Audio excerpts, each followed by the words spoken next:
But that's interesting. Speaking about change, I was curious, and this is probably going to be one of the focal points of this podcast. I'm really curious how language learning or learning languages in general has changed you. What are your top what are the top ways that you would say language learning has changed you as a person?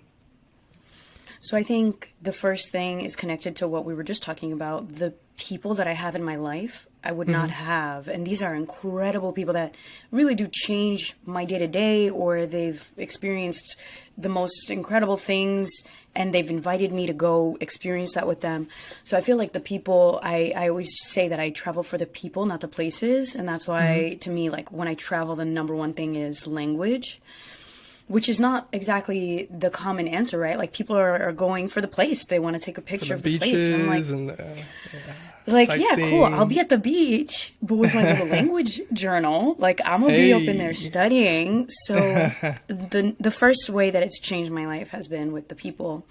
The second way is with the things I've seen because of the access that I unlocked by befriending the people. So, which was your initial question, right? Like, what are crazy stories? I mean, I was just on a road trip with my best friend in Italy, and she doesn't speak Italian, but I do. And it was like, anytime we were in a bind, it was like, Joe, go. Like, now's your Super Bowl, right? Like, you solve this. Like, you get the fine taken off the rental car, whatever. But beyond that, we were at this farm, and it was like this beautiful olive oil pasture. And the guy realized that I spoke Italian, and all of a sudden it was like 5-star treatment. Like, we're eating the best food of our lives, right? We're drinking the best wine. And it's like the treatment, dude, it gets elevated. It's 100 times better than what you could imagine. And then not only that, when you leave, these people are like, when are you coming back? Come back. I want to invite you into my family's home and give you a tour. I want to teach you how to make the olive oil. Like, what? And then it's crazy because I was in Croatia recently as well, and I don't speak Croatian. I don't speak any Slavic languages yet. But after I was in Croatia, I think also tackling Arabic and Greek has made me more kind of game to tackle languages that have nothing to do with Romance languages, right? Because it's like, okay, I've seen foreign things. Like, I've been writing in Greek. I'm ready for it. I'm ready I'm for prepared. it. And it's the muscle that you build where it's less scary because you're out of your comfort zone already. So it's like, what's a little bit more discomfort? It's just a Tuesday. So in Croatia, I didn't speak the language, but I purposely started looking up keywords. Like happy, sad, thank you, you're what, like, you know, the basic stuff. And same thing happened there. I was in the middle of a ranch, in the middle of nowhere, and this amazing woman who barely spoke English, somehow we communicated with my keywords, and she freaking fell in love with me. We couldn't even communicate. It was like a mix of the keywords with her keywords in English and Google Translate. Next thing you know, she's calling her daughter, who lives in the capital, who does speak English, and she puts the daughter on speakerphone. And I'm like, she's like, Joanna, my mom is obsessed with you. And I'm like, I'm obsessed with your mom, but we've only exchanged like 7 words and body language, right? And like, then next scene is her inviting me to get coffee in Zagreb, and I met this woman's daughter, and it's the same thing. It's like, you're always welcome in our family, come back anytime, live on the ranch as long as you want. And I'm like, what? Like, this life is not real. And just it's off all of a few words of language, of like showing the interest to learn someone else's tongue. That's crazy. I had the same thing in New York City. Arguably, I recorded it as well. Arguably one of the best experiences of my life. I didn't want to go out. I was being a little bit of an introvert, but of course my extroverted girlfriend pulled me out that night, and we wanted to go to this Japanese bar, like jazz club, but it was fully booked. New York City on a Saturday. What can you do? And then we found this like little Chinese tea place, and it's really kind of weird. Why would you have tea at like 9 p.m.? But we're like, you know what, we'll go and we'll see what happens. Maybe I'll be able to speak to the person in Chinese and surprise them and make a video that gets like 1 million views. Who knows? Haha, that won't happen. And exactly that happened. So literally, we sat down, and the tea was like, oh, the tea was so good. The tea was so good. But we sat down, and the waitress comes over, and my girlfriend's just pressuring me. Yeah, just speak a little bit of Chinese. Yeah. I'm like, okay. So she puts it down. She puts down the teacup, and she starts pouring it. And I go, 谢谢. From there, literally the next 20 minutes was just game changer. Just her and I, literally so like her face lit up. Oh my God, you can speak Chinese. Da da da da da. She started talking to me about Chinese culture, what the different posters on the wall meant, like the layout of her store. She literally, everyone else left the restaurant. It was literally just myself, my girlfriend, and I'll just call it the tea lady. Her name was Grace, and she literally was just like it was. She showed us the back part of her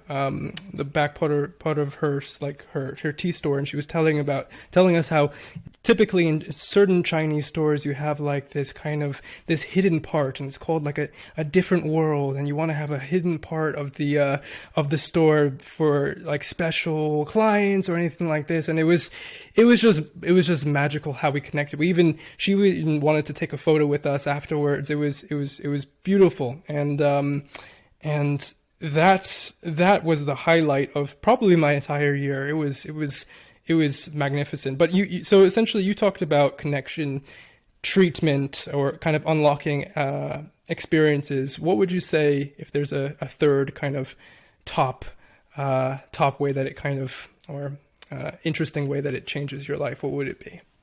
I love the psychology behind language. It doesn't matter what language you speak. When you look at the tools that language gives you, it forms your thought process. And I know you know this. When you're learning a new language, when you're speaking a new language, the expressions that you have access to are just going to change your thinking. So something as simple as in Arabic, it's very, when you're speaking any kind of Arabic, any dialect, it's closely connected to religion. And I'm not Muslim. Like I don't have a set religion, but I am very open to learning about religion. And there are words that you say, not because you're religious, but just because it's a part of the language, like inshallah, which is like God willing. That blows your mind. And I talk about this on my podcast too, with this guy, Brian Wiles, who's an American who learned Egyptian Arabic too, Masri. And he was saying the same thing. We were talking about how when you speak this language and like when these words come out of your mouth, it makes you think for a second, like, wow, I'm going to say God willing because nothing's guaranteed, right? So it's like just taking a moment of appreciation because that's a part of their religion. But that's not how we speak in the West. Like we have the expression God willing, but only pretty religious people say it. Some people that are, Latin say it because there's that in Latin languages as well. Or like in Portuguese, we say vai com Deus when you leave the house, because in Brazil, it's very likely that you could leave and never come back, right? Like we are in a reality where there's violence. So it's like culturally, you're appreciating the last thing that you say to the person before they leave the door. Wow. And these are things that people don't notice when they grow up speaking the language. But when you learn a new language, at least when I learn a new language, I love picking up those little cultural moments of language that shape how society behaves and shapes how you think. So what that gets me excited about is like learning as many new languages, because you're learning not only the language, but you're learning the thought culture. Process of the people, right? So it's like, how dope is that? It's like you're expanding your life in so many layers. Yeah, I've seen that a lot where with Japanese, for example, the whole thing, the fact that it's subject, object, verb as opposed to subject, verb, object, it's like you have to alter the way of essentially your way of thinking, like the importance of things, or whether that be just every language has that. And I think as well, that's probably one of the ways that I feel like it's changed me a lot. It expands the possibilities of what a language is and what other people are experiencing just through the lens of language, which is fascinating. I would say, for me personally, I think probably the two biggest ways that it's changed me is both romance, which kind of is your first point, which is connection, but also to confidence. So with romance, I don't think I would have met my girlfriend had I not been able to speak French, which is a mind-blowing kind of phenomenon, because it's kind of like, okay, if I never saw a Stromae song and was into it and he inspired me to learn French, or even some of your initial videos as well, that like how to pronounce the French R, I watched some of that.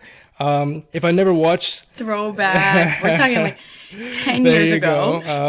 If I never watched that content and got inspired to learn French and never learned it, it's possible, very possible, like almost 100% likely I would have never met my girlfriend. And even if I did, it wouldn't have been the same. And I think, that's literally life-changing, not to me, but if we end up having kids in the future, it's like multiple life change. Like it's ridiculous. But aside from that, I would say the last thing probably would be confidence. And I'm sure you probably have this as well. Like waking up, especially particularly with your newfound interest with Arabic and Greek, but even in any of your previous languages, being able to speak, different languages gives you that confidence, of course, and it maybe it bolsters your reputation. It just makes you feel like, wow, I have something going for me at a base level. But two, on a daily basis, you just have that feeling when you check off your checklist and like, oh, I did my German today. I did my Arabic today.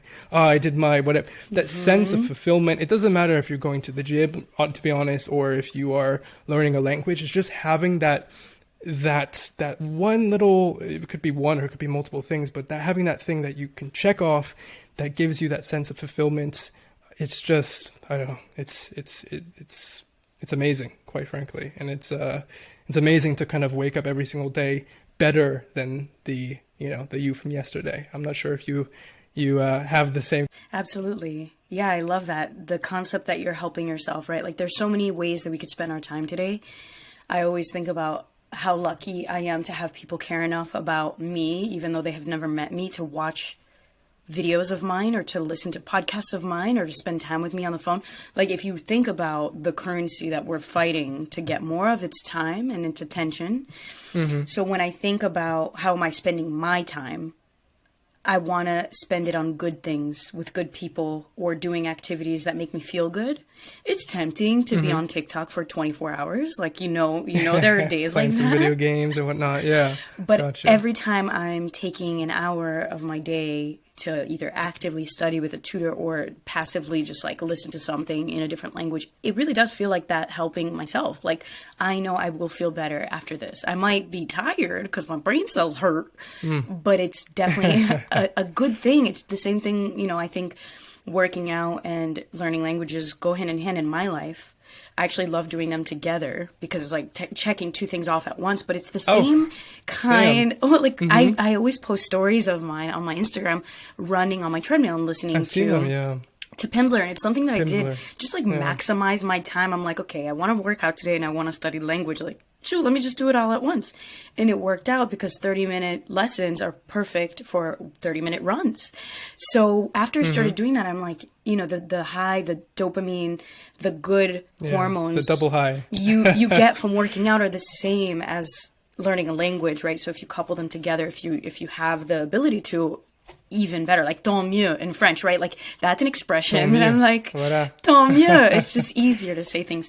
The other thing I was going to say, with confidence, I agree that it's such a great way to get to know yourself, to navigate these situations that are uncomfortable, right? You build trust in yourself because obviously we're going to make mistakes, which brings me to the other thing that has changed my life. And there's nothing like stumbling again and again in a language to make you humble, right? Like I think humility has been the number one thing because anytime I'm taking anything myself or life too seriously, I started picking up something new in a language and I'm like, damn, I don't know nothing at all. And I think that's such a good reality check because it's like you can dominate in your language. You can dominate. We can run circles in English, whatever.